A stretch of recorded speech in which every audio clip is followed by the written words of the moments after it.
Hey there folks, Mark from Spectrum Pulse here, and today we have from Genesis Owusu, Struggler. So Genesis Owusu's debut album, Smiling with No Teeth, it was a sort of genre-bending breakthrough that suggests so much potential for an artist that he really could have gone in any direction for his follow-up, and I would have been intrigued, especially given how that debut album was easily one of the best of 2021, even if it was absolutely a debut in some overlong construction and wonky flows and grooves that didn't quite click for me. And thus, with some very promising singles heading into this, it looked to be a much leaner, much more focused project, and that's kind of what we got. Although I think some of the buzz suggesting that this is only doing one thing or just one subgenre, it's a bit overstated. Yes, it streamlines towards more wiry, jagged dance punk, but there's still plenty of R&B and Prince-esque funk in order to flesh out the ballads, and Genesis Owusu is still a pretty propulsive vocalist and rapper, even if there are points where his flows feel a little stiffer, borderline 80s inspired in some of the cadences. But I also understand some of the critiques based on his production. The grooves are tighter overall, but it translates to an album that's a little bit less flashy and colorful, beyond the fact that I don't really think there's a hook that stands out there among his best. There's also some guitar and synth and percussion choices that are so brittle and so weedy, like on Stay Blessed and Tied Up, that they just don't really complement Genesis Owusu's more textured and craggy,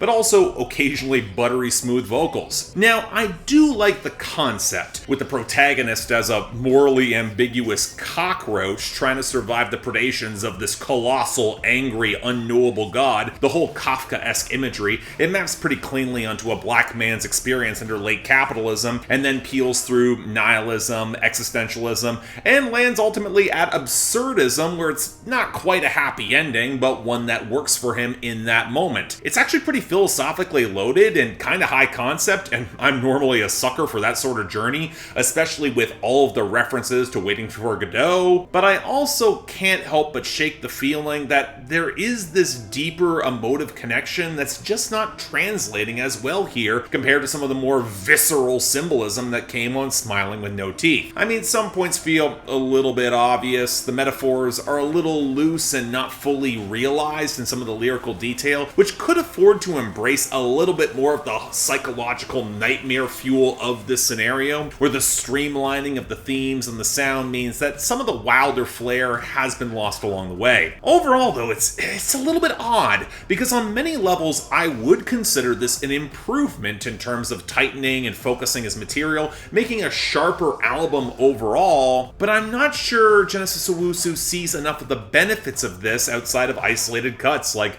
Freak Boy or Balthazar, or especially the opener, Leaving the Light, which unfortunately runs away is probably the best song here, giving the album the feeling of peaking very early. And while Genesis Owusu albums tend to grow on me more than I ever expect, I'm just not sure this matches the debut or hits greatness in the same way. Even if I will say it's absolutely worth hearing, just temper your expectations. So yeah, thanks a lot for watching. If you'd like to see more, please be sure to like, share, comment, and subscribe. If you guys want to get albums on my schedule, and it's going to be busy coming up, link to my Patreon is right over there. And as always, I'm Mark, you're watching Spectrum Pulse, and I'll see you next time.